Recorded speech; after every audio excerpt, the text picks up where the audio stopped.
Please.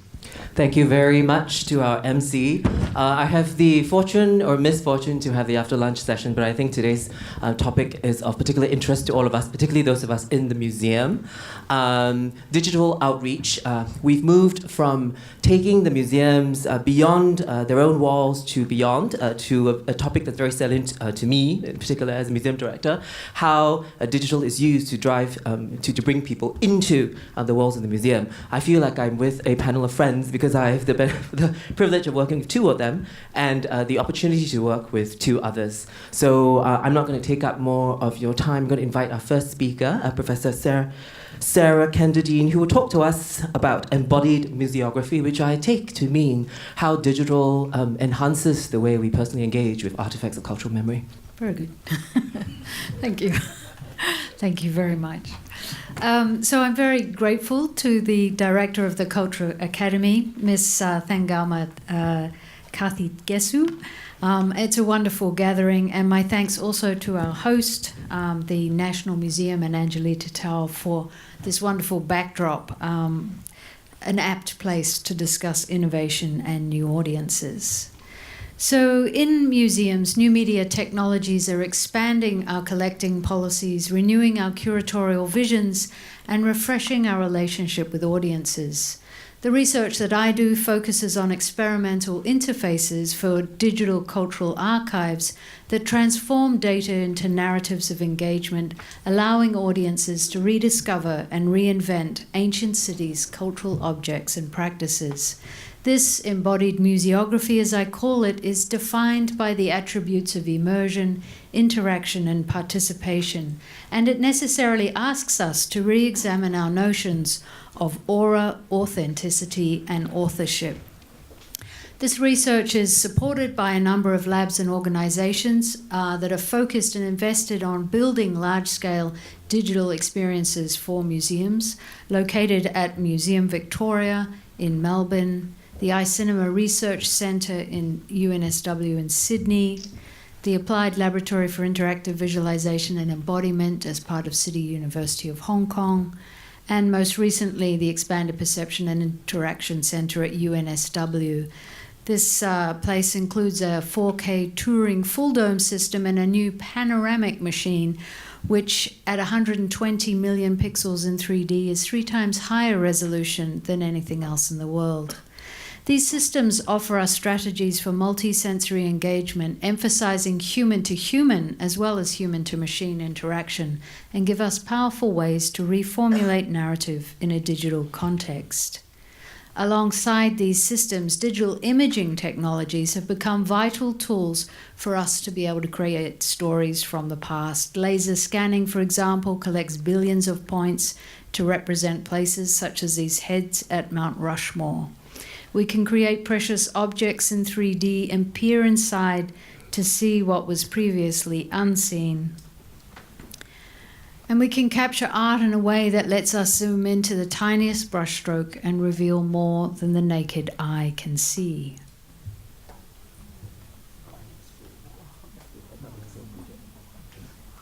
And we're subjecting our cultural treasures to various bombardments, in this case by X-ray fluorescence, in an effort to reveal their chemical materialities.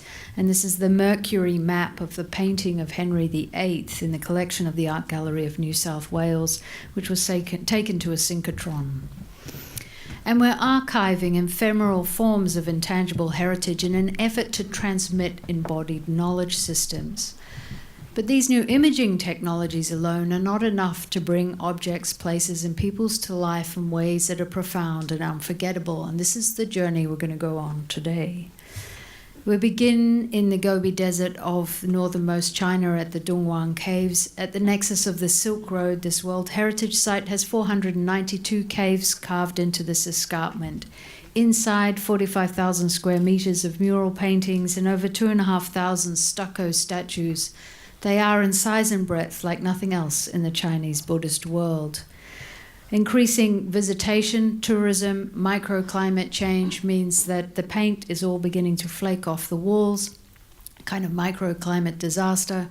And there's an enormous preservation effort underway there. 60 full-time photographers from the Dongguan Academy are digitizing the caves. They've done about 57. It takes 3 months to image a single cave. They laser scan and camera array photograph. They stitch it all together in situ. We took the data set from Cave 220 to create Pure Land inside the Magao grottos at Dongguan. It's staged in a 360-degree machine, which is 3D, fully interactive. It's 10 meters across and 4.5 meters high, and it allows about 30 people a one-to-one scale experience of being inside the caves. So this experience starts with a cave browser of significant caves at Dongguan, located over a laser scan of the entire escarpment.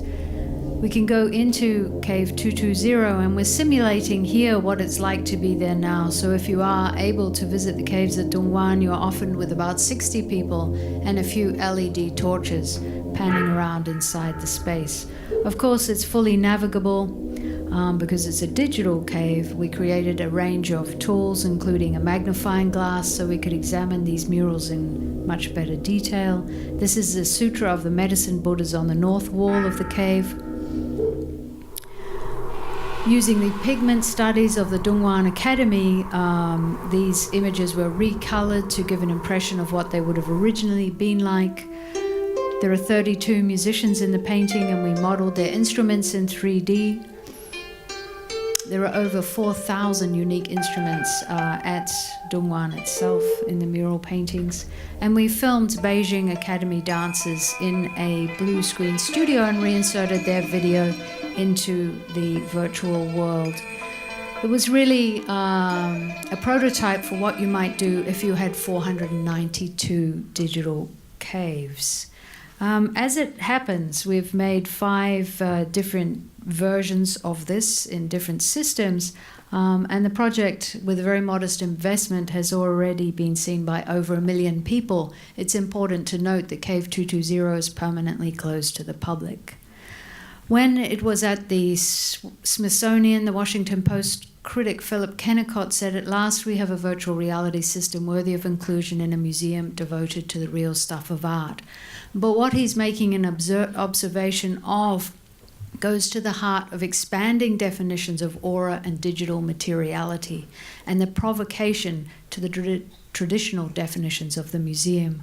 What Bruno Latour calls the migration of aura from the real to the digital object, what I prefer to call a proliferation of aura, high-fidelity digital facsimiles no longer simply act as a complement to real objects, but have profound and affecting presence in their own right. We took the wireframe from the laser scan and printed it on the walls of an exhibition booth, again at one-to-one scale, and this enables visitors to walk inside the digital model.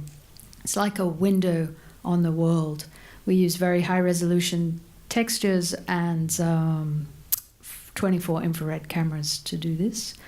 This interface is noteworthy for 3 qualities. The first is the way in which it harnesses socialization around a single screen. So there is audio with that.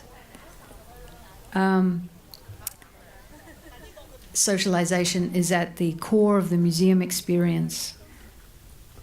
It's also a multi-generational interface, from young children to middle-aged ladies, grandmother and grandchild. Grandmother abandons the grandchild and takes the screen. And the third most noteworthy quality is that of the layering, virtual tourism. Here is the wife. She's taken her iPad from her handbag and she's filming her husband's experience in the virtual cave. The Prince of Wales Museum has been adopted as the epicenter of an artistic exploration that specifically focuses on the ceiling architectures of Mumbai's heritage and contemporary buildings and transforms them into an urban celestial imaginary. Mumbai's architectural heritage is unrivaled in India. The city has one of the largest representations of grand neo-Gothic style architecture, numerous examples of Indo-Saracenic architecture, and one of the world's largest concentrations of Art Deco buildings of any city. We took 180 gigapixel images throughout the city. This is the Baujilad Museum, Terminal 2 at the new Mumbai airport. And it's staged in Dome Lab from my lab. It's the highest resolution Turing full dome system in the world. It's a 6-meter dome under a 60-foot dome. And it allowed 2,000 people a day over 1 month period to rediscover their city with fresh eyes.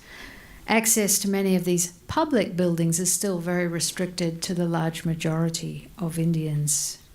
It uses a computer vision algorithm which morphs from one image to the next in a unique, I guess, journey of discovery every time.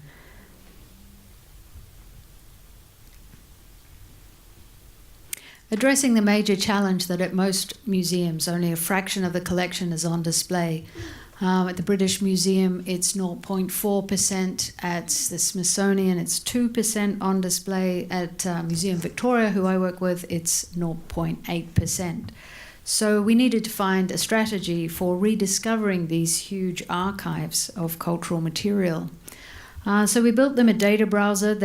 Museum Victoria, that is, they own a 360 3D system in the galleries. And it's 100,000 objects export from the content management system. So it took 15 minutes to get the data. It's distributed across 18 themes. And it uses the metadata contained within the database to glue all the objects together across these disparate themes: social history, indigenous materials, and natural sciences. The images are distributed temporally, so you can increase and decrease the density on the screen. You can zoom into any of the objects. It creates a wordle from the description of that object, and you can also access the original record. And then you see very explicit metadata links, which are linking these objects to each other. It's a new paradigm for sort of opening up the storehouse for those that come to the museum. It's a real-time curating machine, and it will always present you with the unexpected. It uses an emergent soundscape which is made up of the archives, of the audio archives of the museum. Hong Kong is an extraordinary reservoir of intangible heritage, and Kung Fu is one of those. Typically, Kung Fu has been graphically recorded and passed on through oral traditions and two-dimensional analysis and annotations. And this is our Living Archive project, which is about creating a 4D typology using extensive motion capture, recordings of masters in their daily practices, and documentation of ritual culture. The project is also pioneering a new metadata framework for intangible heritage. And echoing advances in Labo notation, we've developed an automated system for describing and analyzing human movement over time. This is Oscar. We see here his wireframe model, and below the left hand, the right hand, the left foot, the right foot, and the dantian point in the middle of the body. And extrapolating from that, we've gone on to open an exhibition last year in Hong Kong, 300 Years of Hakka Kung Fu, also at the City University Galleries, and soon in Melbourne, Australia. One of the central features, I'm only going to show you a small portion of this exhibition, is the reactor system. It allows us to look at some of these performances at one-to-one scale, and you're walking around and looking in 3D. And we do a whole range of annotations on this system. So you can start to see this is a 3D system, and you're using this touchscreen interface to transition between one representation and the next. Every screen can be different. I have just a few examples here of particle motion. This one is a representation of particular speed at any moment in time. And then a whole range of more aesthetic approaches. So mocap becomes a mediating technology, and it's only through, it becomes active when you're using interactive and participatory and immersive regimes in its playback. the way for us to read mocap's hidden traces is also to perform or reenact gestures. And here we have a Kung Fu stance machine, which visitors can match, and if they're lucky, they turn gold. And lots of documentation using high-speed video. This is 1,000 frames a second because these Kung Fu masters are moving with such speed. So there's a whole range of documentation processes involved here.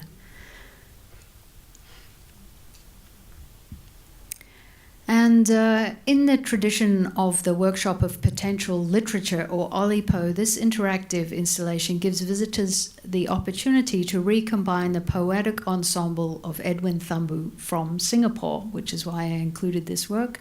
So 30 seminal poems are redefined in a polyvocal reading, which deconstruct and reconstruct his original oeuvre in new vectors of meaning. We filmed Edwin in Hong Kong with a stereo camera rig, and we use a 360 3D theatre.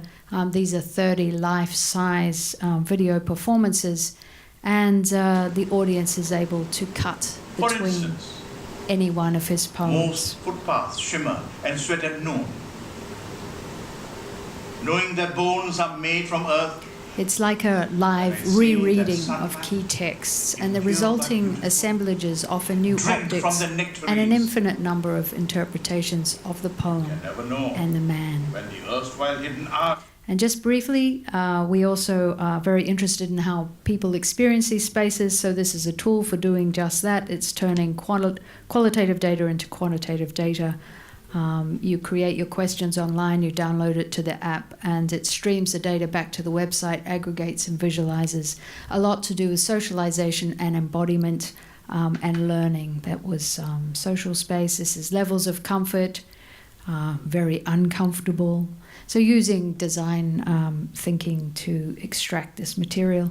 And it's rolled out in single exhibitions across whole exhibitions and whole museums, and also for the World's Economic Forum exhibitions recently. And this is what the aggregated data looks like. You can draw on your body, you can leave audio files, and we can stream anything inside the galleries in real time. Thank you very much.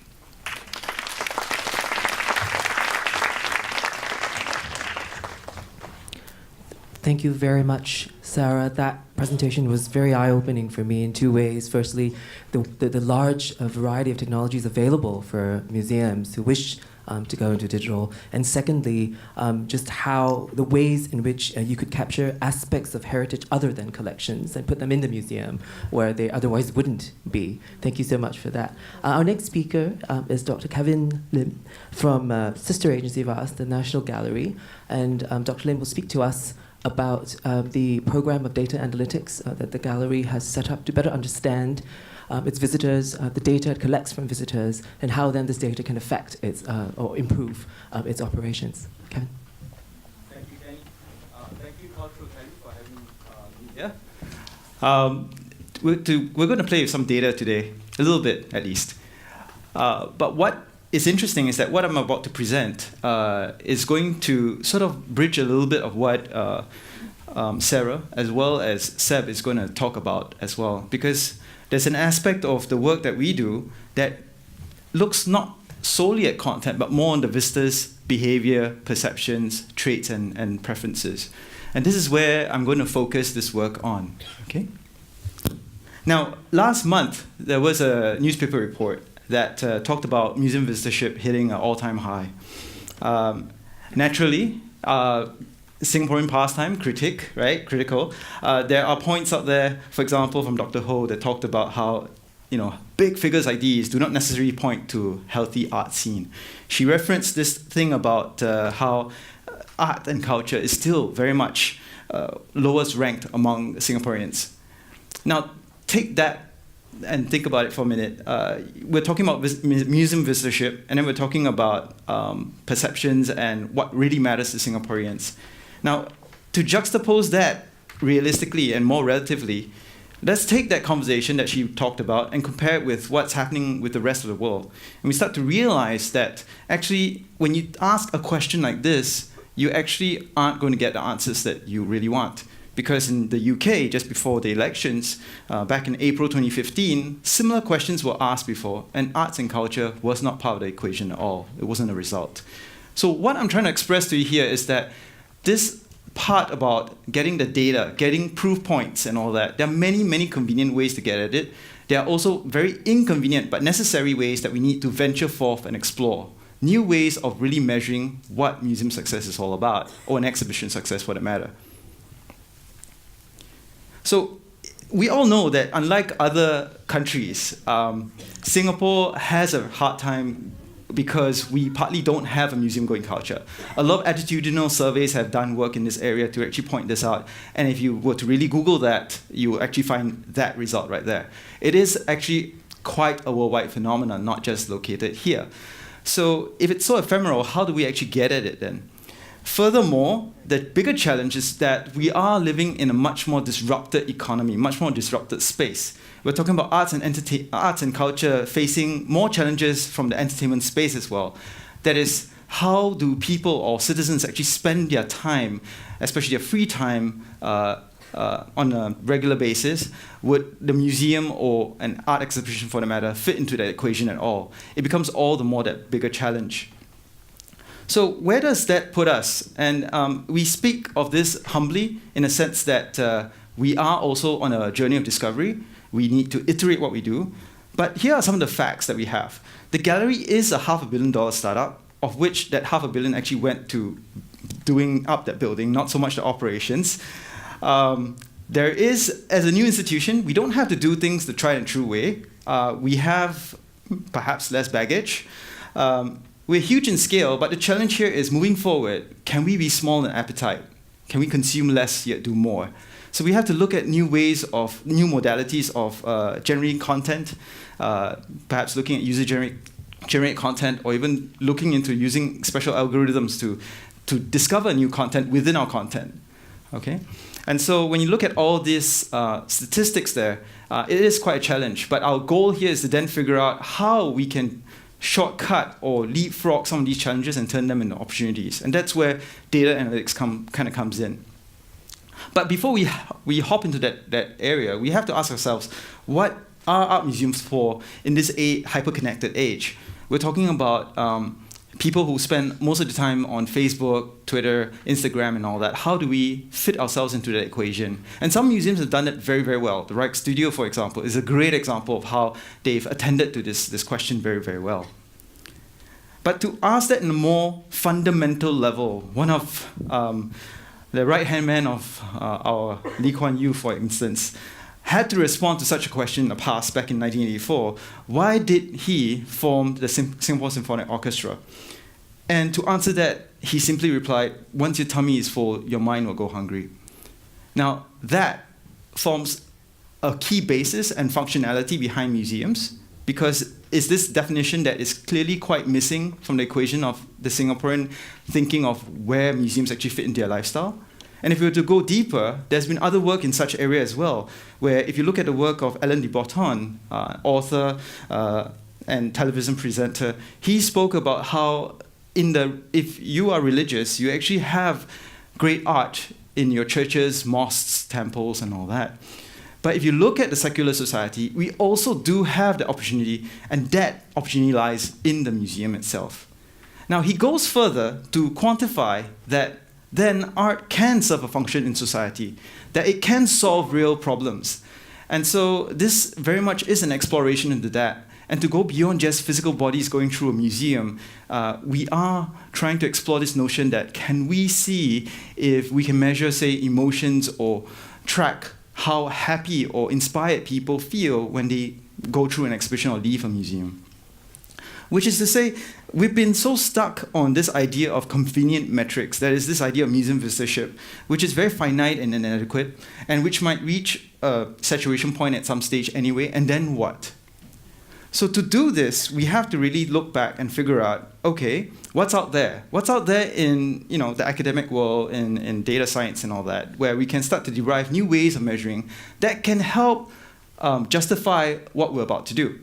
The quantitative stuff is pretty easy. Counting physical bodies, we've got sensors and automated systems that can do all that. You've got Google Analytics on your website, done. You've counted online visitors, engagement levels, dwell time, and all that.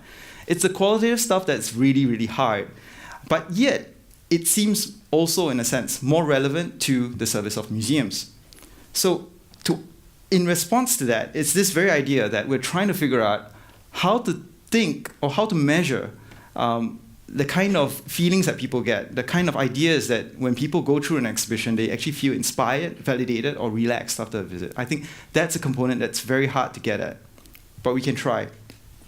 Now, on the extreme end of this spectrum, if we were to turn the volume to 11, we look at this area of work, this body of work called empirical aesthetics, where we can literally put sensors on people and actually measure pulse rates, measure the sweat glands, and start to define behavioral traits around how certain people feel around certain artworks. There could be artworks that make you anxious, certain pieces that make you more emotional, certain pieces make you more nostalgic or sentimental. And there are ways of measuring these things. But the problem is that these require too much resources and might be very, very hard to translate. But this is an area of work that might actually give us a clue as to answering this bigger question, which could be, what is the state of our country in the sense of not just economics, but also the state of the emotion of a country as well, right? So there are things where some of the ministries are looking at things like the World Happiness Report, things like the OECD Better Life Index.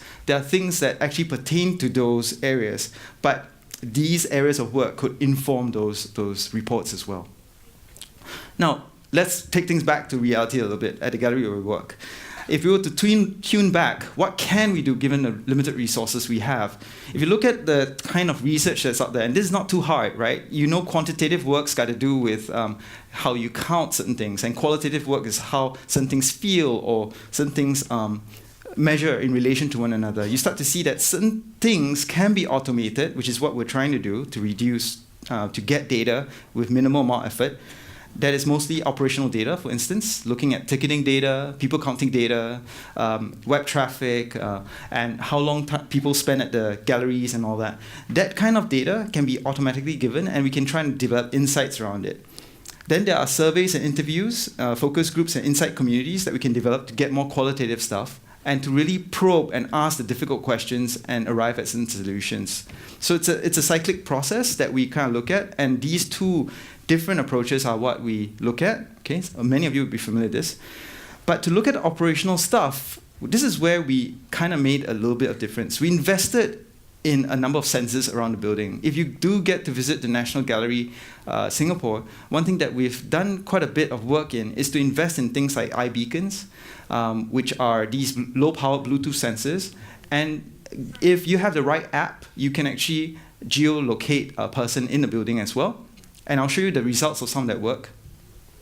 This actually is a two-way street because a lot of these sensors and devices, including the Wi-Fi and all that, actually help deliver the content to the visitors. But for the gallery, it delivers us behavioral data of the visitors as well. So it's a two-way street, which is the premise of what I'm trying to express here. People counting systems also let us know really which areas are popular and all that. But that can be validated by the Wi-Fi system, where we are actually looking at data logs in the Wi-Fi system to track and validate across two different various systems to understand how people move throughout a space and how much time are spent in each area. Okay, this helps inform things like exhibition design or even merchandise development and all that. Okay, finally, we have, this might not be a big deal, but a lot of museums still use manual paper systems to track feedback, right? Are you happy, sad? Changi Airport, if you know, has a fantastic system where it's soft smiley faces, and that's enough to get at whether certain toilets are doing well and certain facilities are doing well. Over here, we don't have that amount of money to spend. They spent a number of years, millions of dollars to develop those systems, and what we have is found certain vendors that are quite innovative. In this case, it's 1 to 10, that have developed feedback systems that are very easy and fun to use, yet it's location-based, so we're able to know which areas seem to be doing better, and it's also genre-based or categorically based. So we know, like, if it says F&B, certain restaurants are doing well, certain exhibitions are doing well, or not doing so well, we can immediately pinpoint some things, and it actually helps to score each area of operation as well. So these forms of automation help to take away some of the grunt work that normal museums go through so that we can focus on the more visitor-centric, behavioral-centric aspects. Okay?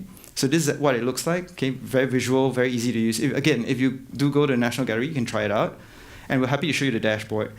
And what you're looking at here is an example of an app that we've got. It's called the Gallery Explorer. And lots of teams have worked on this, the IT team, the content team, and all that. But the key thing, and also Accenture, our partner. But the key thing here is that we're looking at systems like these as a two-way street. Not only does it deliver the visitor an audio guide, not only does it tell the visitor where you are and how to get to a certain place, even though it's not doing it so well, but we're improving and trying along the way. It is also going to inform us generally what are people looking at, what's the most well-liked work, how are people moving throughout the space, where are the trouble spots and all that. And we can get at that data through Google Analytics that we've already embedded in the software as well. So much like how you might apply Google Analytics on your website, imagine applying Google Analytics on your app. You can actually track not just digital movements, but physical movements as well. Okay, so we're applying that kind of knowledge to this work. And what you're looking at here is actually quite early stage work. We've freshly minted some of these things. On the left-hand side, you actually see some of the data points that we gather from the feedback kiosks. And the feedback kiosks are phenomenal because on a regular day, you might get maybe 5 to 10 feedback papers.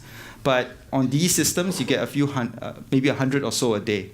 So we're looking at 100-fold increase at least in terms of feedback that we get because it's so easy.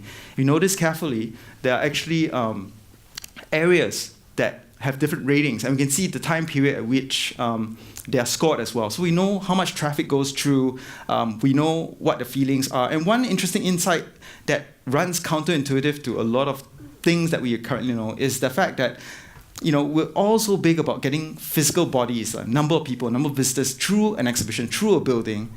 But when we look at the data, it actually tells us that when you cram so many people through a space, actually the experience drops. Okay? So this is hard evidence, for instance, to show that sometimes it's not just about squeezing people through an exhibition. It's not visitorship that matters all the time. You also have to look at the experience, and that's something that we're really banking a lot on, that satisfaction index. And we're investing a lot of time and energy trying to figure out how, for example, Gardens by the Bay uses Net Promoter Score and all that. We're looking at different systems and schemas to try and apply. So this then informs how we could tweak the systems. Okay, that's one. The other one, the middle, is quite groundbreaking work. Because we developed it in-house together with a student, a master's student from Hyper Island. Some of you might know Hyper Island. It's a pretty progressive institution. We've used freely available logs that our Wi-Fi system generates, and some of your institutions might already have such Wi-Fi logs generated from your systems. These are valuable pieces of data that exist that you can actually leverage. So we've leveraged that to understand where people dwell. And you can see by the size and the intensity, like the red size of the circle and all that, where people tend to hang out. Now, this might not be sexy right up front, but if you're trying to investigate and understand why are people all going to one place versus another, or how traffic flows, it could be useful. The last one is perhaps the most sexiest one, but it's the hardest to interpret. It's looking at this thing called edge bundling visualization. And what we've done is that not just looking at the intensity of time spent in certain areas, we're looking at how people move from point A to point B to point C. And this visualization actually kind of helps you to find a relationship between the spaces. And it's almost the intensity of that line that dictates, that illustrates or indicates how many people actually use a certain path. So, for example, one insight for this is that when you look at National Museum now versus in the past, the permanent gallery was actually located in another part of the building, right? It's not so easy to get to. Now that they've changed things around, clearly you probably get a higher throughput through your permanent gallery as well. So this sort of informs us what seems to be the natural flow of things and then adjust things along the way that makes sense. So we're looking at this data to try and provide us that insight. Okay. Now, that data is sexy to data scientists amongst us or some of us who study spaces. But to management, you still have to deliver something that makes sense to them. Now, we bundle some of the information into a higher tier dashboard, and this dashboard is something that we worked with Accenture Analytics. And we're using Tableau, by the way. There's a few tools out there in the market, Tableau and Click and all that. We use Tableau, and currently there are 4 key data points that we kind of absorbed into the system. Things like visitorship, the footfall traffic, things like the online presence, the Google Analytics, ticketing data, as well as finance data. From the perspective of the management, they might not want to see everything. In fact, there are tens of dashboards, almost maybe I'd say 50 dashboards behind this dashboard. But we simplified to 3 dashboards, looking at visitorship, expenditure, and revenue. Very simple for them. The rest of the insights we try and deliver as little commentaries on the right-hand side that shows that takes into account all the data that the insight that we've developed from the other visualizations that we see in the visitor behavioral set. So this is one way in which we try and make sense of all this. Again, we do not know if this is sustainable, because as sexy as this looks, a lot of the data is automated, but a lot of it isn't as well. And it's actually some hamster in the behind running the wheel as well. So that's the reality of things, right? But we're trying things out, because this is pretty much how you prototype something. We have working prototypes, we let people try things, and then we know better, hey, is this worth the investment and all that? So that's what we're doing. But the bottom line of doing all that work, one of the bottom lines really, is to understand visitors better. And if you study how established institutions out there engage their visitors, not just museums, but if you study banks, for instance, they're huge on this. They've invested a lot into UX lately, not say lately, but in the past decade. OCBC, DBS. We've actually picked up a lot from the retail sector, how they dissect and personify audiences. Audience segmentation isn't just about demographics anymore. Because if I'm a 30-year-old male, visiting a museum on a weekday versus the same guy visiting on a weekend, I'm coming for 2 completely different reasons. I could be coming during the week to relax and recharge. I could be coming during the weekend to bring my family along. So that means the frame of mind is different, which means their needs and wants are all different. So to cater for that, we're also experimenting with this sort of idea. But this is in a way very divorced from the traditional approach of demographics. So we're trying to find a hybrid of sorts so that we can easily get at this. I can tell you, for instance, when we looked at the Tate example, they have, I think, at least 20 to 25 personas, which can be quite hard to swallow. You imagine you're executing a program and you're struggling trying to figure it out. So we're trying to simplify and start small on this. Okay, so this is what we're really trying to get into. Now, the bottom line here is that as we work and understand visitors better, when we of course start to realize that the value of interactives that we put out cannot be just one direction. It has to also not just feed the audience, but also feed the museum data, okay, about what they're choosing, what they're pressing on and all that, so we can understand it better. And so when it network, these interactives afford the visitors and the museums ability to generate these shared and sustained experiences, because we can iterate better. All right.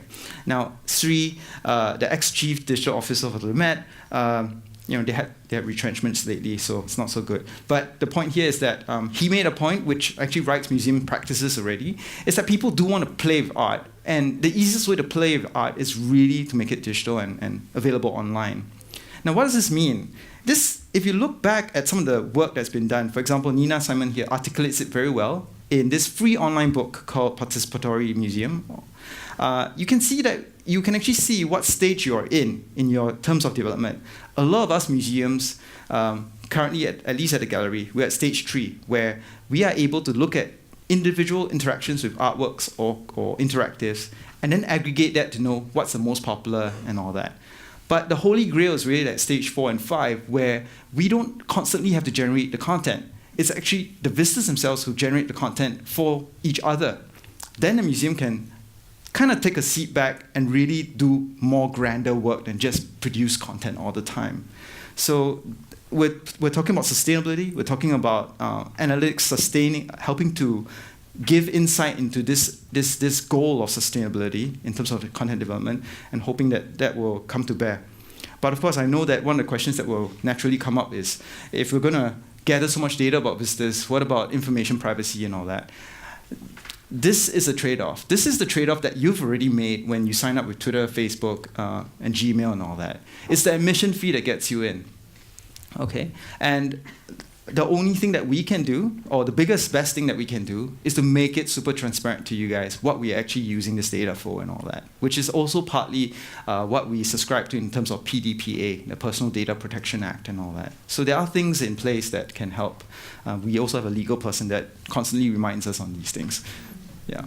Okay, so I hope that's been insightful, and thank you so much. But our journey's only just begun, and I hope it's been useful so far. Thank you. Thank you very much, Kevin. I thought that you brought up a very important point about the kinds of metrics that are imposed on us as museums by the management or higher-ups, and whether or not we can better shape that narrative ourselves, given trends that we know are taking place. I'd like to go back to that at the when we discuss. But for now. Just to introduce the next speaker, Mr. Sebastian Chan, who will speak to us about continuous user-centered digital transformation. I do know that some museums welcome digital with open arms and others find it more of an imposition. And so he'll share with us his experience with the museums of both kinds, I hope. Mm-hmm. Okay. You got an image there? Great. So yeah, this is going to be really fast. This is a remix of a talk I gave a little while ago, which sort of charts the journey that my work's been on for the last little while. It starts sort of here in 2011, which is very recently, when I was just finishing up here at the Powerhouse Museum, and I got asked to give a talk at a big web conference in Sydney called Web Directions, to reflect on what had changed in the cultural sector, particularly around museum data in the decade plus that I was at the Powerhouse. So in 2001, when I started at the Powerhouse, actually a little bit before then, when I was actually working with Sarah here, we were talking about the virtual museum. It was this encyclopedic resource. It was authoritative. 2001 also the year that Wikipedia launches. 2011, when I was leaving the Powerhouse, we'd started to talk more about the Museum Without Walls. AR was a thing. It's back again. The user was in control, and the museum was becoming a data provider.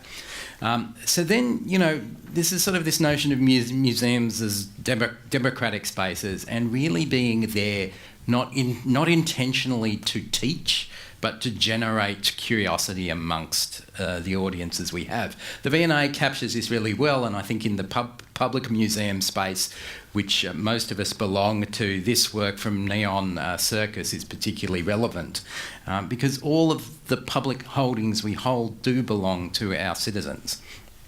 So 2011, I moved to the US to work for the Smithsonian to help rebuild this museum in New York. Relatively well located just north of the tourists that visit the Guggenheim. The Cooper Hewitt unfortunately had terrible coffee until I left, when an Australian coffee house moved into the church in the middle. So the Cooper Hewitt was closed when I started and was doing a huge renovation piece. We pulled the museum apart and rebuilt it as a historic building, belonged to Carnegie, and had a really curious collection. Bird cages, buttons, wallpapers, lots and lots of wallpapers, ceramic animals and more ceramic animals, posters, product kind of design. And just when I started, a piece came out in Fast Company that was actually very critical of the museum and some of the challenges that it faced at that point. That for the museum to continue, it needed to reframe what it kind of did, a little bit like the Rijksmuseum did. We'd also started to do some other things. So my team started collecting software as examples of design. So this is an app we acquired for the Smithsonian's collection. We acquired the app and released the source code. So the app was acquired to the collection, contemporary piece of work, and then released. And all of the versions were also released. So the process of making that app became the public record, became the collection piece. We also were doing a large digitisation phase kicked off, and we knew that when kind of the museum relaunched, the building had to have a purpose. So all of this stuff that we had would be on the web. So why would you come to the building? Particularly when such a small amount of the collection could actually be put in the building. So we started to think of the museum as as the interface, not only to the physical collection, but also the digital records. So the museum's physicality becomes a way to engage with the digitised collections. So that would require high volume density of things, lots of scale, and it would be by nature networked and connected to other museum collections. It's a designed museum, so designed museums collect pretty much the same kind of furniture, at least around the world. And to make it memorable, being a design museum as well, the ergonomics, the touchability of things was important. But the museum was also a social space. So what would the physical nature of the museum in its redesign, how could that lend itself to creating a new sociality?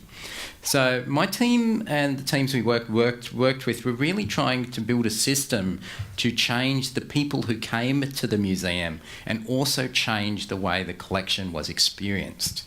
So we made a thing which is really a magic wand. The original slide for that in the presentation deck from a firm called Local Projects was this, which came out in 2012. So this was about 10 months after I started there. This notion of what if you gave visitors a pen to walk around the kind of design museum with? Wouldn't that be cool?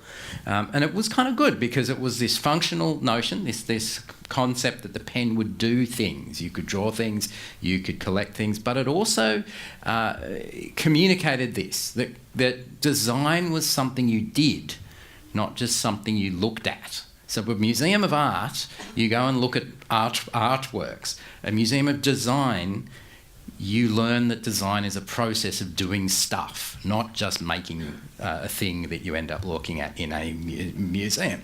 Also for that original collection, the original purpose of the collection when it was stored at the Cooper Union was a teaching collection. So this is a photo of the same collection being used in the 1920s. So here are students of decorative arts copying works to learn how to make their own works. So this is the original studio model of the Rijksmuseum in the 1920s, a copyable free resource. So making kind of the pen was a huge co-design piece. We worked across the world to do this, to pull this off. Huge amount of support in kind and cash from Bloomberg Philanthropies. But it started out like this. So this is a little UX video that my team did to try to build a reality around what could a pen do in a museum. This was where we started to realise the technology piece was across the entire museum and would affect the whole building, from the security guards, the visitor services staff, the ticketing process, the curatorial process, the conservation process, the policies around privacy. All of that was going to be affected. Not to mention the battery charging, the sanitation issues, all these other things. So coming out of a series of design sprints, we came up with a physical design and using 3D printing made prototypes. When they finally arrived, 3,000 units from Taiwan, you have to put them together and put batteries in them all. So you've got to get all the staff around, including all the curators, to stuff the pens full of batteries. That's what it looks kind of like. And the story of making it is all online there. Why does it always do that at that slide? Always does that at that slide. Anyway, it's got a URL in. So that kind of URL is a big essay therapy piece about the process of making the thing. So this is what it is like in the museum now. So very traditional museum, you get your pen, you walk around the museum, you can touch any label, it gets saved, And you can bring it back to big social tables where you can explore it in more detail within the museum itself. You can use the other end of the pen to create things, which is kind of cool. And because you have the pen, all those things that you create within the museum itself, you can also save without using your email address. Okay, so they're just saved for you. And of course, those wallpapers, when they're all digitised, you can make a room where you can actually see what it would have felt like to be surrounded by the patterns from our collection, but also the process of making repeating pattern wallpaper. And people would spend a huge amount of time exploring what was a pretty old world part of the museum's collection. Now it's a signature part of the museum's collection. And of course that's incredibly shareable. So people would start to take photos of themselves within the museum, and that's great. So you walking around the museum, and the physicality of this, the physicalness of this is important. It was about the memory of physically touching stuff is different to swiping on your flat screens. And in some ways, we turn the museum galleries into this notion of pre-shopping. You go to the bookshop, you look at the book, or you go to a fashion kind of retailer, you try on the clothes, you go on a kind of line and order them because it's cheaper, more convenient or whatever. So the museum's physical gallery space is a pre-shopping experience.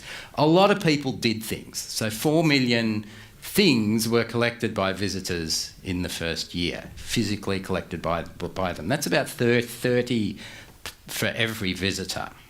And this was all built on the philosophy of the web, right? So this wasn't this proprietary system. The API that was built in-house sits at the middle of this and connects the collection database across all exhibitions, the temporary exhibitions, the permanent galleries with our ticketing system and other things. So we'd move from this notion of the interactive experiences in museums being about screens to now designing and creating services. And those services were pretty complex, and we had to map out how this would work. The API, of course, being part of the Smithsonian, is also public, so other people could build their own services and experiences on the kind of top of that. And when you go home, you log onto the website with kind of your ticket.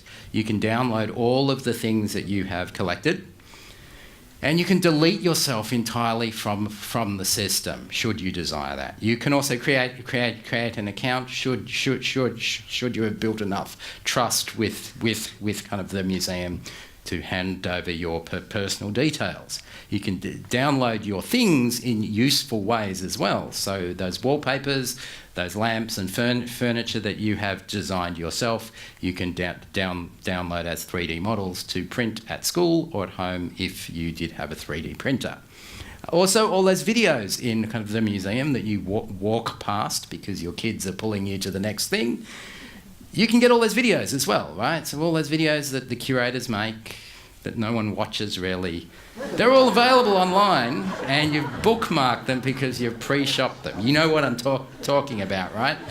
And of course, lots of collection records and all that stuff. Lots of designers, lots of ways of navigating the collection, all those sorts of things.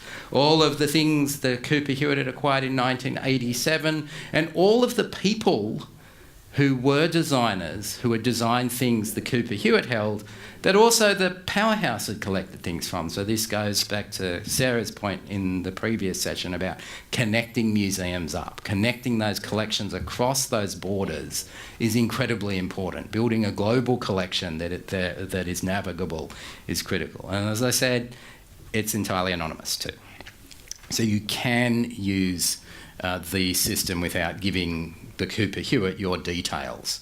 And we were incredibly rigorous about the privacy piece, because I think we were working in America at the time of the NSA revelations, and things like Wi-Fi tracking and this sort of stuff are a trust issue. They may create us better designed shopping malls, but museums may have a different ethical stance to a retail precinct. So then I leave the US. My visa gets cancelled without prejudice, which is a good thing. I end up here, which is great. So this is the National Museum of TV, Film, Video Games, Digital Culture and Art. It's in the centre of Melbourne, so stacks and stacks of great coffee all over the place.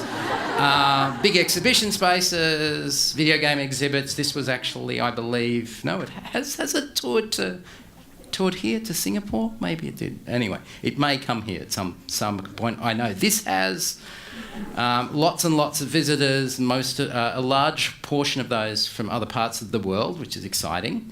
But also, the museum is a museum of all the things that you play at home or watch at home. Right? So what's the purpose of the physical building when all the stuff that we have and talk about would be better experienced in bed or on your couch? And so we also are showing really interesting things like this work, Lynette Warworth's Collisions, but as VR is a very difficult experience to show in our galleries, this is what the gallery looks like when people are watching a VR experience.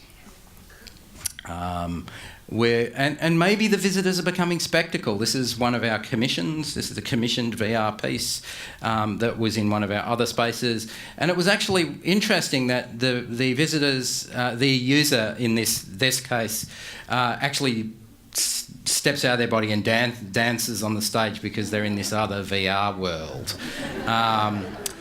We also have a co-working space. I don't know if we've got audio here. Oh, it's not coming out the right slots. Anyway, well, let's see if this works. So this is our co-working space. Have we got audio coming through? Co-working space that sits alongside the staff of the Australian Centre for the Moving Image. When you join ACMI, you're going to be part of a community from filmmakers to games developers to app developers to people working with virtual reality. It's about having a daily conversation with the creative industries whose work we celebrate at its end. We want to be part of the journey. We're going to run an industry events program so that experts from right across these industries can talk about things that they've learnt, ways of working, opportunities, challenges.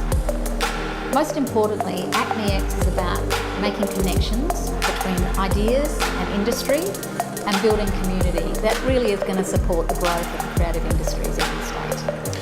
What's interesting about this, the co-working space is located with all of the museum staff. So we've brought the sector that we represent inside the museum itself. So we have 80 staff sitting alongside 60 co-workers who are in the museum's spaces, making commercial products and running kind of their own businesses. Now, the collection that we have at the Australian Centre for the Moving Image is very different to the other collections that I've worked with in the past. It isn't digitised, but is already on a kind of line, usually.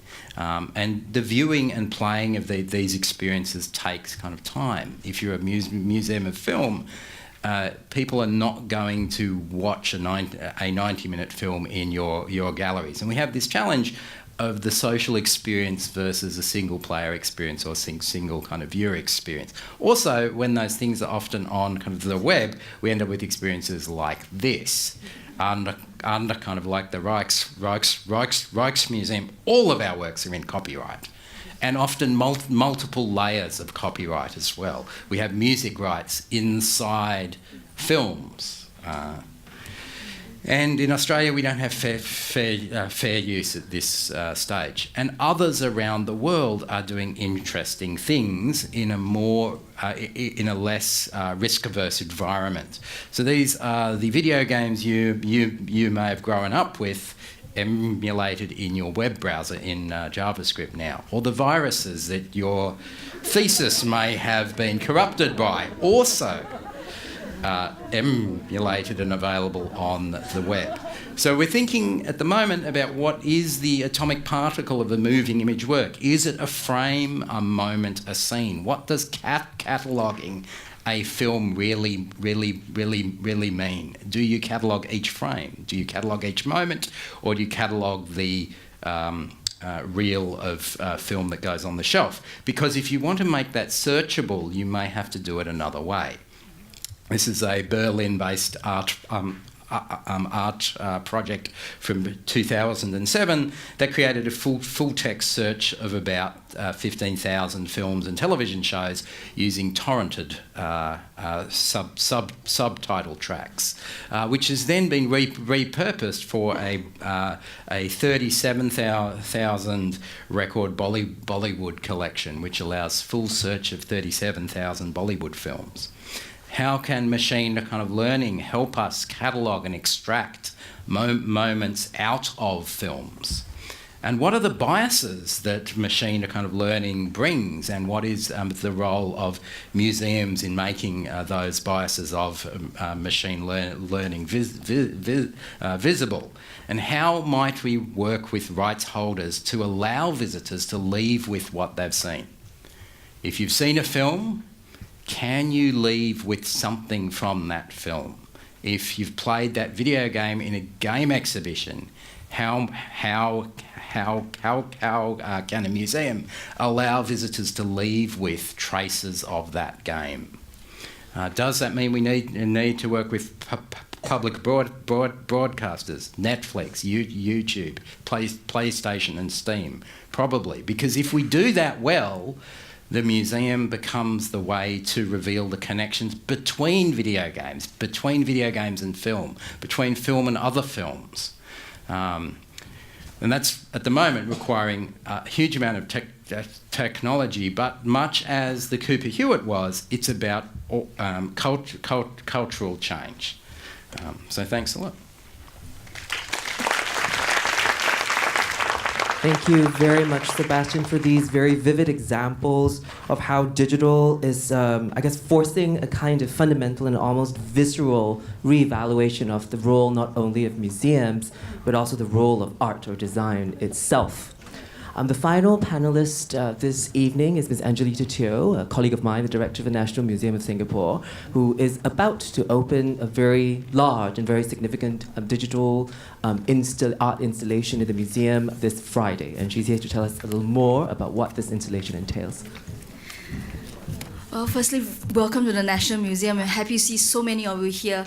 Something that's always very useful with conferences like that is really when you start hearing your colleagues from around the world talking about their challenges and you realize that you're on the same ship. It's very consoling. Anyway, my presentation is really looking at the National Museum as a case study where we do employ a lot of digital technology, and we are very excited about learning more about it as well and how best to present what we have at the National Museum.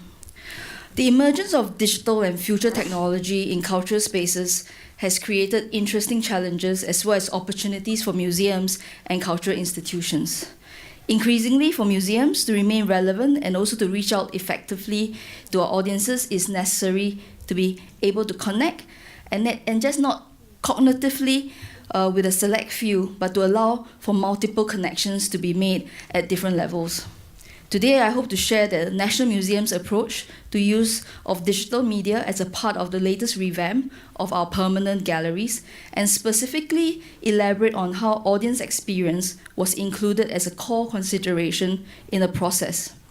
And technology is employed in a very careful, calibrated interventions to enhance the visitor's focus on objects and the narrative. A little bit of a context.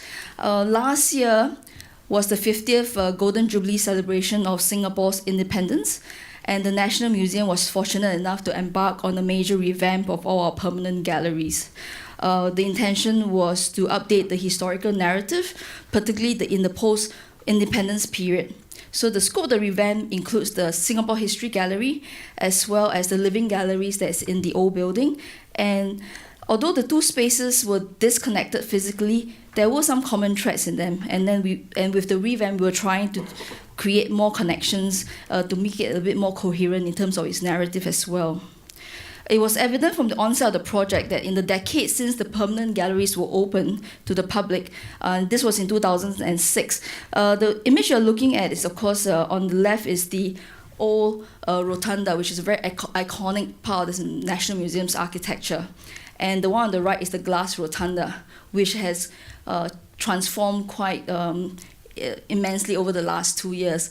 As you see in this picture, it was still clear glass. Now it's completely opaque because of the installation work that's inside.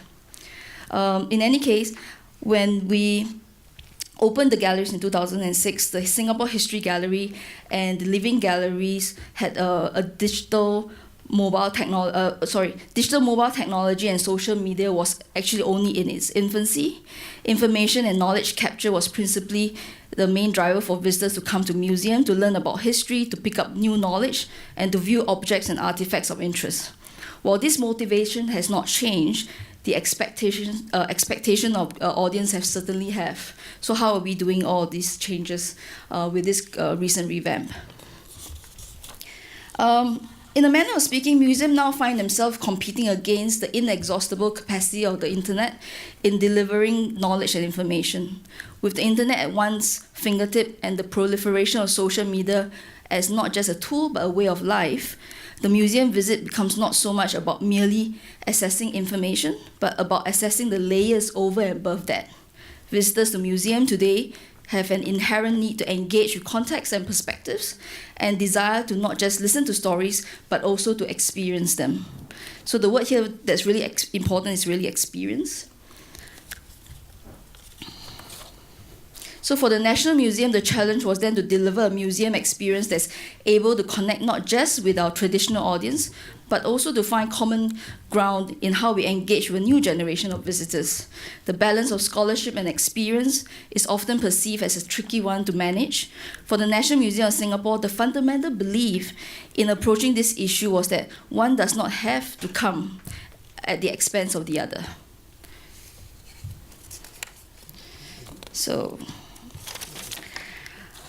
a deliberate strategy for the revamped galleries was thus to reconsider the use of multimedia and technology. While holding true to the belief that objects remain central to the experience, any introduction of technology should therefore serve to aid the visitor's understanding of the narrative in a way that the object in itself may not be able to do so. While the earlier incarnation of the Singapore History Gallery had the guided experience entirely through an audio companion device, it presented a problem for the museum as the experience became very much a solitary one. I think some of you are familiar with the museum and remember this huge audio companion that was about this big. And back in those days, it was state of the art. Mind you, when we were sourcing for materials for it, we decided to go with the biggest screen available, and it was the PSP screen. And this was before, of course, us having all our smart devices. It was before iPhone as well. So we thought we were quite ahead of times. But these days, as you know, technology changed so quickly.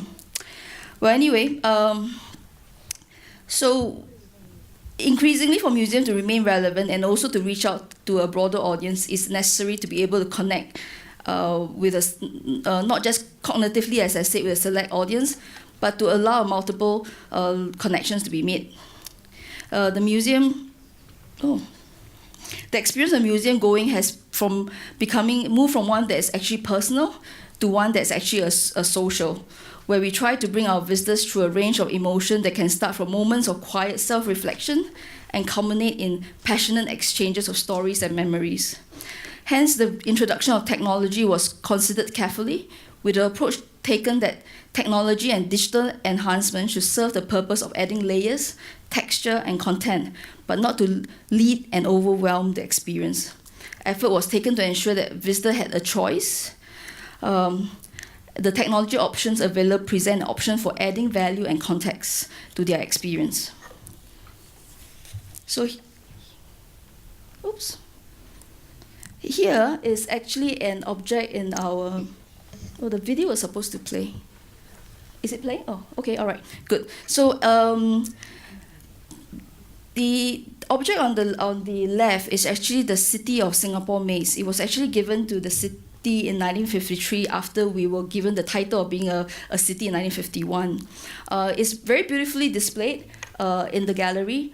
But the problem was, in the showcase, there was no way you could, even if you were to add glass to the back of the showcase, you couldn't really see the details of all the symbols and interesting symbolic icons that's been used on this maze. In fact, the curator himself, having gone through this exercise, learned a lot more about the object as well. So it is actually quite amazing. You can actually see it now in the gallery if you have find the time later today. Yeah.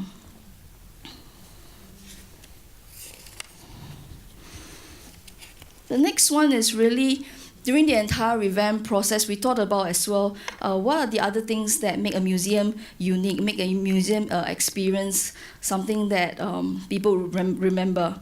So works in our common spaces are very important.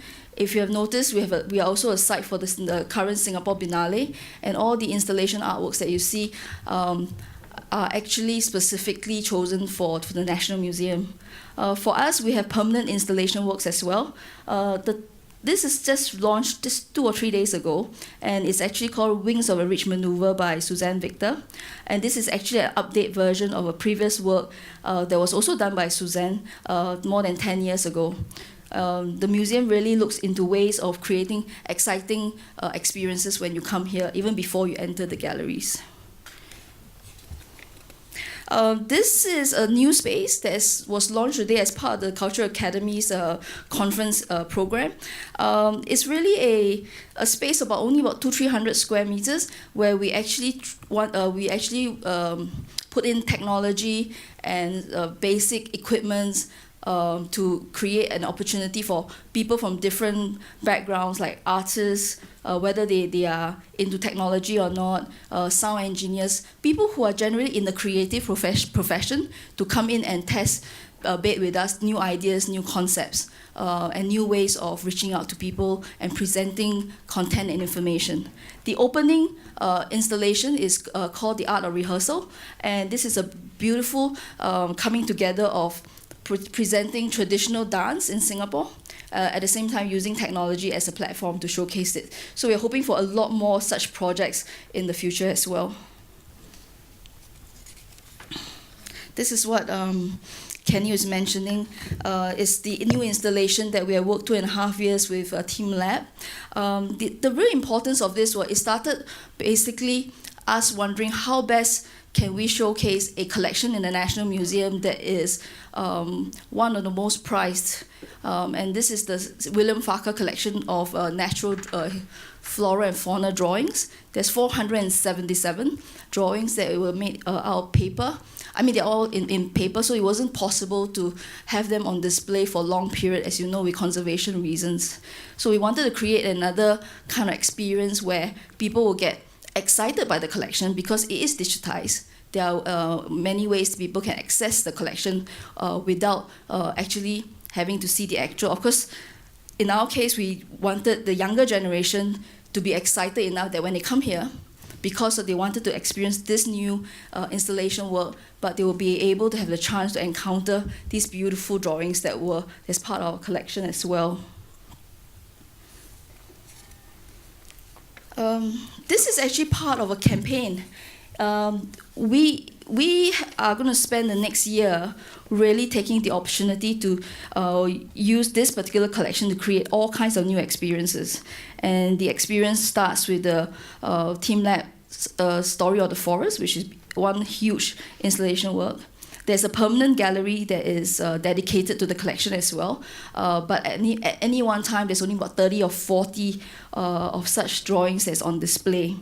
There is also a temporary installation that you see at the upper level here that's kind of based on analog technology. And if you go into the space where you see this,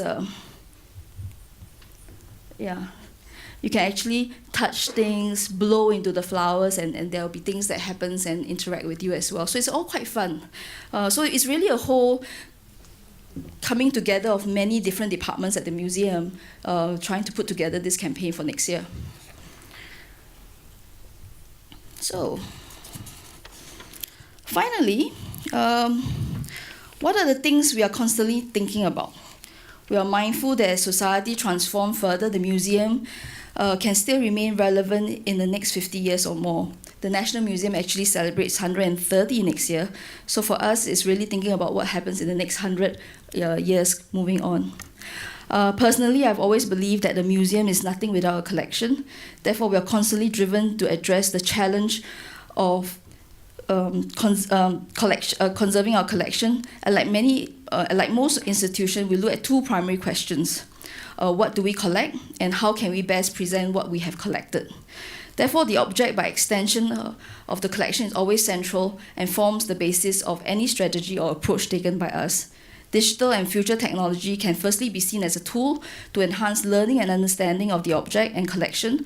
We have sought to do this by introducing digital projections and interactive technology to facilitate the journey of the visitor, but at the same time, very deliberately maintain that the object remains central to the process. In essence, present and future technology presents an opportunity for museums to create greater depth of understanding and perception of the object and the collection, while technology will inevitably help to unlock, and to us that is actually a very good thing. In parallel, technology also presents a conundrum for museums, as it leads to the issue of whether technology will render collections obsolete. Personally, I don't think so, but there are valid concerns as well. For example, 3D hyper-realistic modeling, 3D printing, augmented and enhanced reality, all technologies that have wonderful potential, but also threaten the perception of the value of an object. If one gets more understanding from an immersive AR experience and education of an object or collection, what incremental value is there for visitors to view the real object, which is often encased and made unapproachable, ironically, by the very demands necessary to preserve and conserve the object? Another issue that museums and collecting institutions would have to come to terms with sooner rather than later is how do we collect objects. They are digital and virtual. Digital photography, social media, emails, e-transactions, e-currency, things that collecting institutions have traditionally collected with meticulous care in the form of letters, prints, and papers, present a challenge in what is the definition of an object, and critically, are our museums and institutions able to collect and preserve memories and history that's increasingly transacted in the new media space? These are the things that we are constantly thinking about, and I'm sure a lot of our colleagues as well. So thank you for your time. Thank you very much, Angelita. Thank you very much also for pointing out the very important point of consideration about technological advancement and obsolescence. Whoops. We've come now to the panel discussion, and I actually had two questions that I wanted to ask in the course of the sharing sessions, and I'll ask one, and then I'll throw it open to the floor, and then perhaps I'll end off with the last one. So my first question is actually related exactly to what Angelita pointed out. I was wondering if the other panelists also had any examples, or perhaps could share how issues of obsolescence might have come in to the introduction of specific new visitor technologies to the various institutions you've worked with. You mean obsolescence of technology, not yes, of objects? Yes. To what extent does this come up as a consideration in your work? So often in my work, museums might say, well, we're going to spend all this money on a big VR machine. And it's going to go out of date in 3 years' time or something. But if you are building content experiences that are profound, they go through time. We show works that are from the mid-90s that have a huge effect on people, and it's that investment in the development of the application that's very important. That travels through time. The technology, the replacement bits are cheaper, which is good. And we're also dealing with experiences that they're hundreds, if not thousands of years old. The panoramic, the hemispheric, the panoptic. These are ways of seeing that we are enacting in different ways. And they are also have a long time frame. So I think if you do the right thing, obsolescence is not an issue. Yeah, I mean, for us, with the pen, we were seeing the pen as a piece that was an interface that would change over time, but because that was built on the core of the museum itself and would be holistic across the museum, the system and the series of services that sit underneath it continue to evolve. But it requires the museum to shift from a project model to a model where the core operations of the museum itself are digital by default. And that is a huge challenge for funding models. This is about shifting from, shifting from capital money to recurrent money. We're actually trying to, conservation staff and digital staff are equally as important in the museum of the future.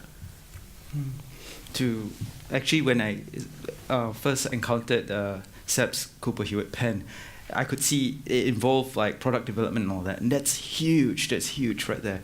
For us, a lot of museums right now are investing in apps, and that alone already can be a huge undertaking. For example, the gallery, we've got close to 500, 600 beacons strewn throughout the building, and that's tough because you've got to replace the batteries in those things like every 2 years also. So thanks to our IT team. But the point here is that every museum at the end of the day has to choose a modality around the experience. And if you think about it, no different from, say, an exhibition.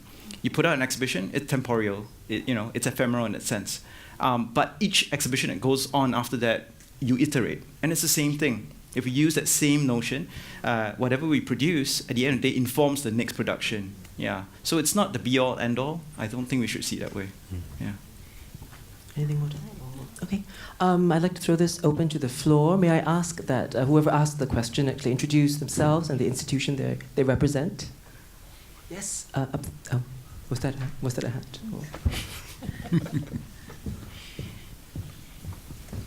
Oh, yes. The gentleman in white.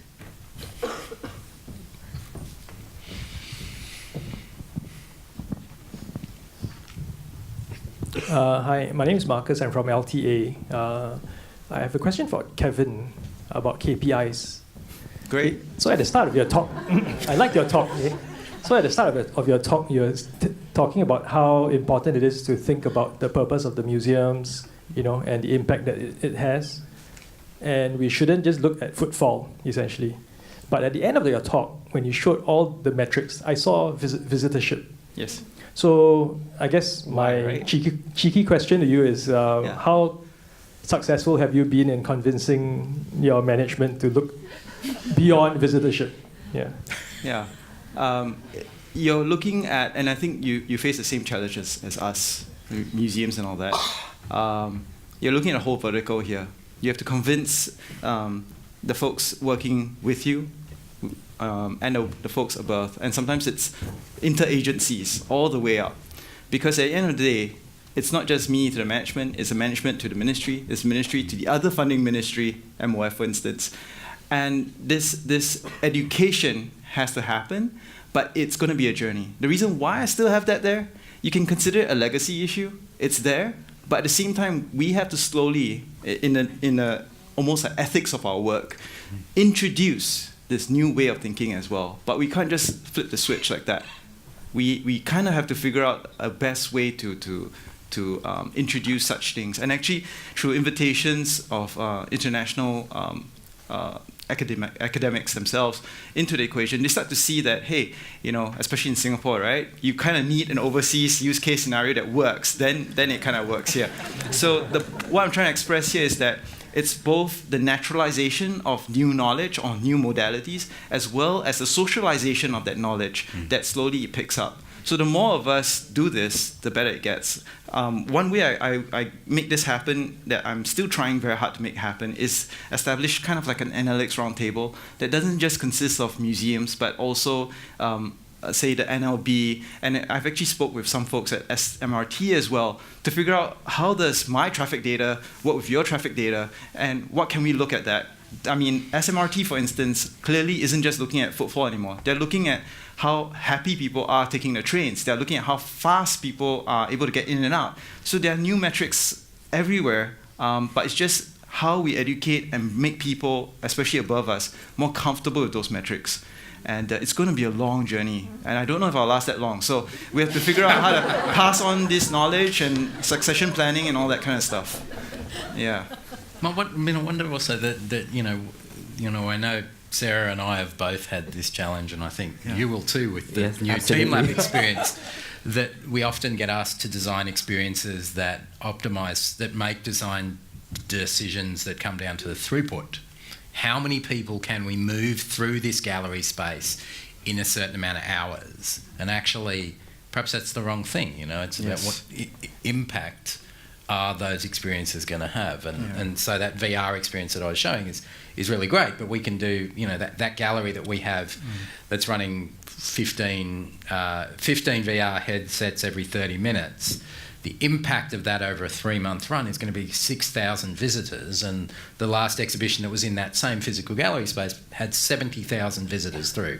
The impact of those 6,000, the impact on those 6,000 people may be much greater than that of the 70,000 of the previous exhibit, or not. Yes.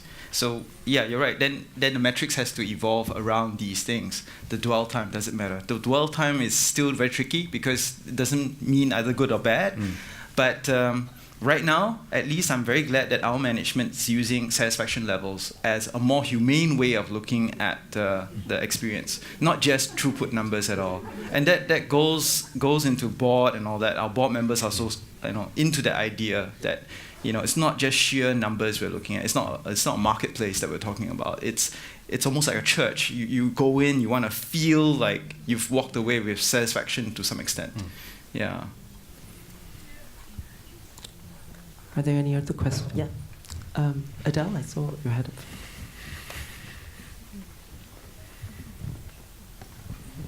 Thank you. I'm Adele from the National Gallery. I just have a general question about whether museums are invested in digital literacy, because the experience that you create can sometimes be very seamless. We don't often fess up to what goes behind the scenes and how we got to where we got to. But I also want to weave in this bit about the haptic, which Seb brought up, because a lot of what we do is still very scopophilic. Everything rests with the eyes. And I'm wondering about how do we bring in the digital in order to make us touch better and listen better and recede from, I suppose, the visual regime? I can just tell you about an interface that we just designed for head-mounted display. And it uses a tongue switch. So that's a photographer's tool for triggering photographs remotely. Your camera's up here, you're hanging off the side of a cliff, and you use a tongue switch to trigger the photo. So visitors come in, they sit down on their head-mounted display seat, which rotates in 360 degrees. They put a little plastic, we could say a condom, on top of the switch. They put the switch in their mouth.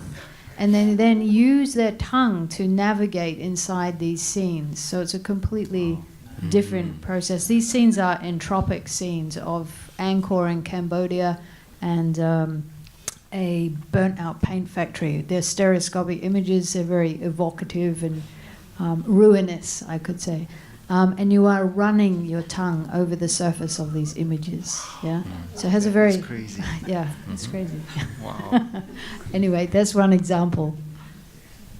And I think the multi-sensory piece is really critical. There's been a lot of talk about the multi-sensory museum, and I think a lot of designers who are working with digital, who have come out of digital, are thinking about that, and the team lab work is often multi-sensory as well now too, which is really exciting. So I think there's a lot of people playing in that space, but arts museums that have primarily two-dimensional collections may have to work harder than other types of museum that are more upfront about it not being just two-dimensional. That kind of feeling the texture. Some of the work that Tate was doing around touchable paintings for the blind and these sorts of things is kind of interesting, and there's a lot of work that can be done in that space. But I do think people learn better when more than one sense is being stimulated, and that's, we need to do more work in that space, even though it's really hard. I think for the National Museum, our main consideration when we use technology, of course, we understand that it's actually very powerful in terms of being multisensorial and so on. But for us, the bottom line is really that it needs to be emotionally immersive. In other words, you actually feel something. You feel enough that you want to have to take your own effort and time to find out a little bit more about the content and about the collection at the museum, for example. So it's for us, it's really not so much the interaction alone, but the feelings that we want people to walk away with once they have experienced some of the technology in our galleries. There was another question. Yeah, the lady in red and black.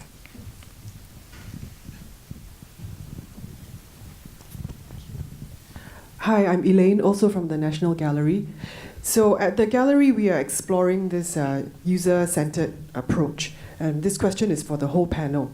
So how far do you think we should go with this approach? And is there a risk of pandering? And should we not also be providing some direction for our visitors so that they go away with and provide a learning experience as well? For the work that I'm doing, it's all user-centered interaction design. So it rests on that. It has to engage with visitors in a really seamless and intuitive way. So we spend a lot of time thinking about that, thinking about the way in which interfaces don't have instructions, that they are natural. And that's, I think, good user-centered design. It doesn't mean that your visitors then don't come away with some profound learning. But the mode of access is easy, and that, I think, is what user-centered design is.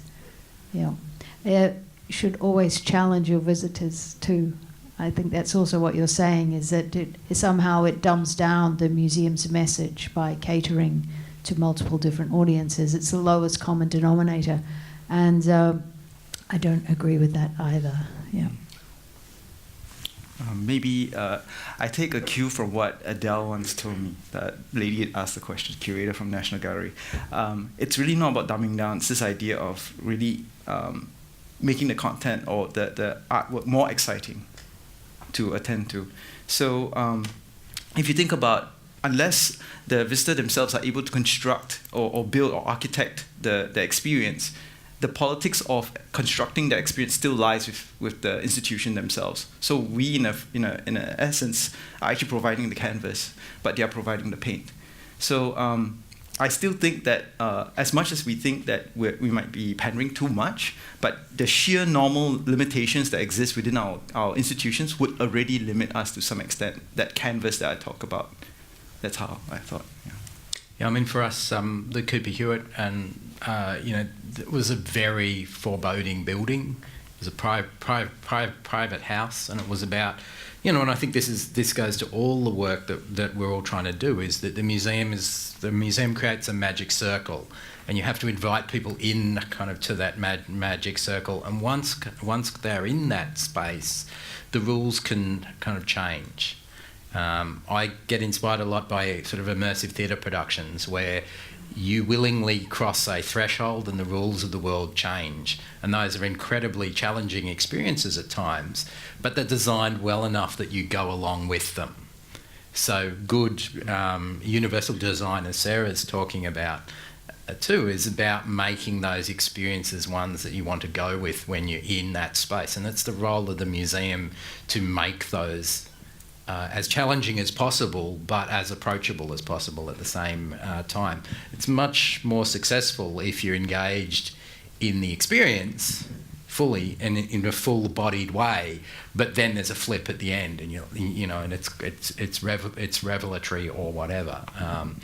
But yeah, I don't think any of us are talking about making depoliticising museums. In fact, we're using these to be incredibly political statements about social change, social justice, all these sorts of things, but making those accessible to much broader audiences than our buildings generally welcome. Our buildings are not, by design, often not very welcoming spaces. I guess because the National Museum is a social history museum, and therefore whatever we do is really very much, we try to keep ourselves relevant to contemporary issues, and therefore in that way that's how we position our engagement with our audiences. And when we create experiences, we create presentations or programs, of course they're user centered, but at the same time it is also curated to a certain extent to be able to in the world today, there's so many things happening all at the same time. And it's very important for a museum to play a part in terms of trying to bring people back to remember why some of this information, why a particular subject matter, a particular part of history is important, especially for a museum like ours. So, for example, next year is the 75th year of the fall of Singapore, and everything we do here will have that, would actually go back to the history of it. But the presentation, the technology we use to get them to be interested in the World War II or war as a whole would then be just they act as a tool for that purpose. Yeah. More questions? Panelists also feel free to ask each other questions. I know we had conversations as well. Okay, maybe I'll try and help stimulate a little bit. I had a conversation with Seb on Monday. It was very fascinating because a lot of the work that actually all these guys do is very transformative. But the big thing that all of us here in the audience here are going to face is, great, you've got a great idea. Now, how do you go about doing it, right? You got to convince management and all that. So one thing that Seb shared with me, which he clued in on the last few slides of his presentation, was about organizational work culture change. Could you share a little bit about ACMI X, or even the idea of how you transition the company from going from emails to Slack, for instance? Simple gestures like these that seem to make a huge difference. Yeah, I mean, I guess with ACMI and also with Cooper Hewitt, we've had the fortune of physically relocating. So at Cooper Hewitt, the museum closed and reopened. With where I am now, the offices of the museum moved, and that was an intentional move on the part of the director, was to create this moment where it was very clear that the old museum was no longer, you're moving into a new space and taking that opportunity, much as the Rijks and any other museum that's been closed and reopened does. They seize that moment to radically reposition themselves, and if they don't, then they've missed a huge chance to make that cultural change piece where everybody's in it together. You've all moved desks. Directors do this a lot. They arrive and they say, we're going to reshape the offices, all your desks are going to move. And it's not really about making the desks move, it's about telling everybody that it's not like the old boss. And that can be really mean and terrible and suck, or it can be really good if it's actually replacing those processes with more transparency. So yeah, I mean, as Kevin was saying, we were talking a lot about how to get change, particularly systems change, because a lot of the ways that museums imagine their futures is constrained by the ways they've always imagined their present. So if you change the tools that they can use for imagination, which means changing the tools they work with, you can start to trigger new ideas, and that's been part of that piece. But it has been always, for me, connected to these sort of manufactured crisis moments. Using them in good ways, not for evil, because you can do that badly too. Yeah, I just wanted to add that this is something that's, for us at the National Museum as well, top of mind. We've been wanting to move office for quite a few years now. I've been here for 3 years, so it's like 3 years I've been wanting to change the office, but not really because of change for the sake of change, but work has changed. How colleagues between different departments need to work with each other. Currently, our offices are very much divided by the curatorial team on one side, the programmers on the other, the marketing people are downstairs.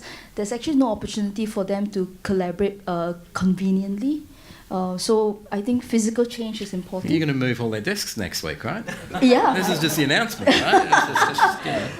Exactly. So we actually went to see other offices. Like we recently came from the Google Singapore office. They just opened a new office, and we are looking at how we can break down the physical barriers within the offices, so that it also break down the mental barriers as well. That among colleagues in museums, you need to all work together and consider a project upfront right at the beginning, and not, for example, to be very honest, curators. I mean, I started my career as a curator, and we think we're top of the food chain. Everything starts from us and everything else trickles down. But that's not the new world. It's not how things can be done. So we're also working very hard to make that so happen. I heard a rumour that you're actually swapping the offices with Google. I would love to. Relocate. By the way, they have great coffee there. They have. Oh yeah, I know. Oh, that's so good. They have. Yeah. Sarah, you were going to say. I was just going to add on to that with the way in which digital has failed to permeate into the curatorial staff, and in many museums the ghettoization of IT and digital to a different realm. And until we get curators who can think in a sophisticated way about technology, we will always be, working slightly with one hand tied behind our backs. It's a bit like what Michael was saying about the engineers running many of these projects. All the digital is currently run by the engineers, and the curators, they pretend they don't know about it, and this is really problematic. I mean, I'm a curator, so I'm kind of into it, but in general, it's still a very polarized world.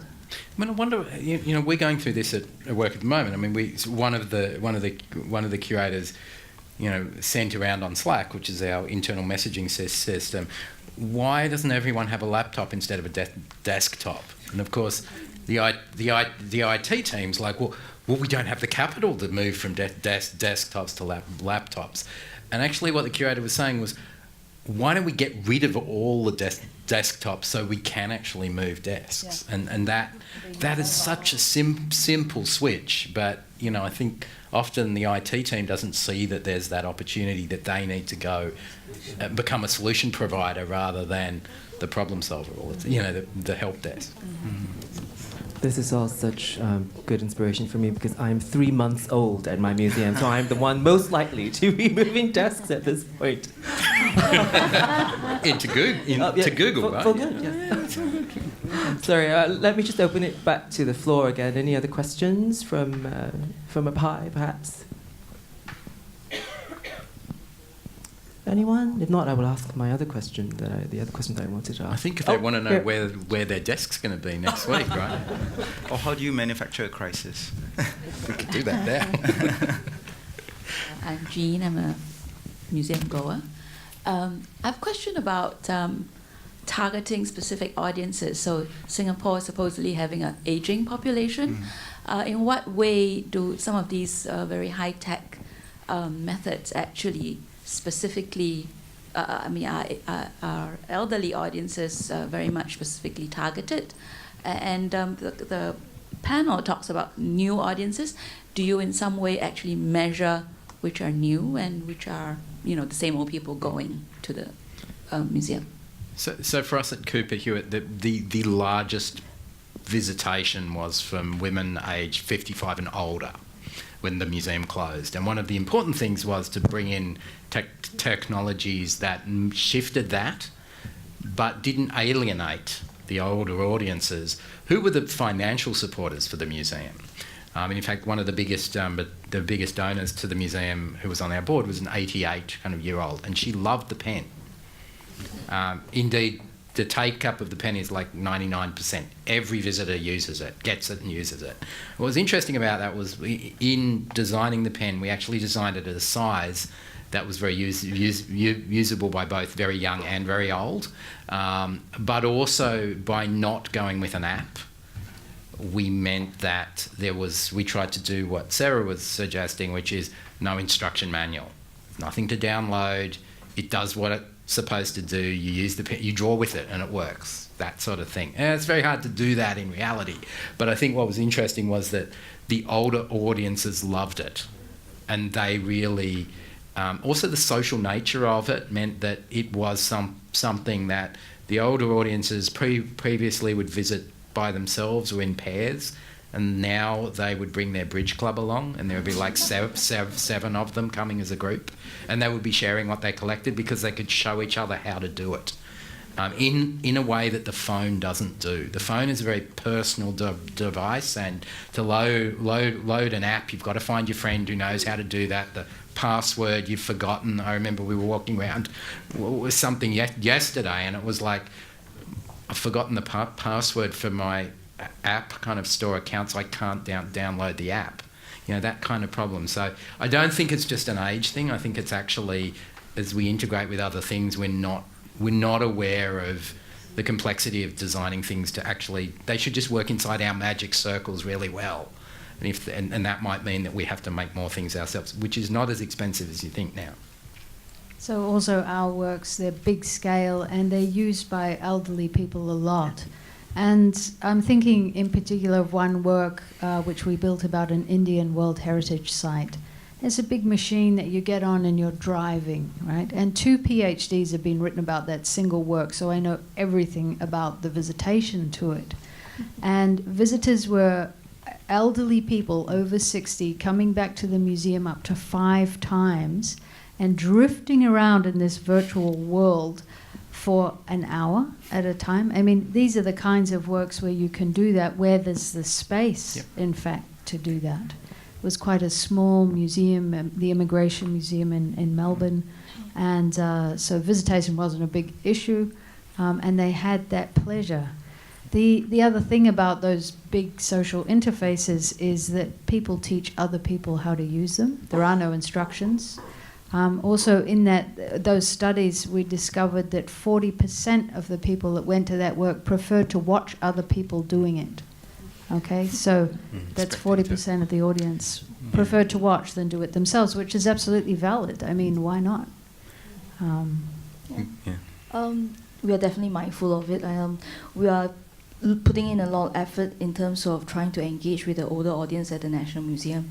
A lot of things that we do that works with technology, there are options, there are layers. In other words, on the most basic level, you don't really need to be familiar with like downloading of applications and all that. Those are additionals. But one thing we do believe very strongly in is that with older audiences, they do enjoy that more personal kind of experience. So we are putting a lot of effort into our programs, into things that we organize specially for them, whether in our case, dialect tours in Singapore, dialect tours through our galleries and so on.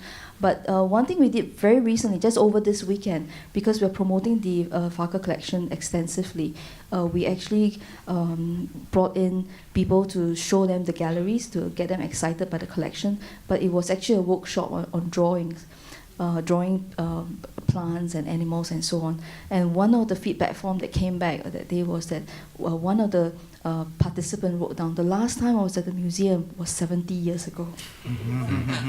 So that was a heartwarming moment. I just want to highlight something that relates to your question, but also answers why the work that both of them do is such a big deal. That was something I was trying to figure out before I got to know them and all that.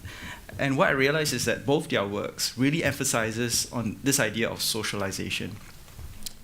Seth made a very good point just now, which I want to elaborate a little bit about how we shop nowadays. We don't necessarily go shopping to buy things. We go shopping as a social experience. We talk with friends, we compare clothing and all that stuff. If you think of the museum going experience now very much like this, then everything that we're doing seems to be wrong. Because if we're issuing out earphones, if we're issuing out the mobile devices, the screens to look at, we're clearly isolating people from one another. So in regards to your question, then it comes to bear that we need to figure out, and this is a learning process for all of us, how to remove these things so that audiences of all segments can actually enjoy. And this enjoyment naturally comes from socialization. So if we acknowledge this mode of activity, then we can respond better through the tools that we roll out. Yeah, so this is something that we're all learning as well. And I think the point of socialization is a very important point to end this panel on. We have run out of time, as our timekeeper tells me. So once again, ladies and gentlemen, please a round of applause for our panelists for the very candid sharing. And thank you to you too for your questions. I'll hand it back now to the MC. Thank you very much. And of course, we need to give Kenny a big round of applause as well for moderating this session. Let's give Kenny a big hand. Once again, thank you very much to all our panelists. Thank you all. I'd like to invite all of you back to your seats. Thank you.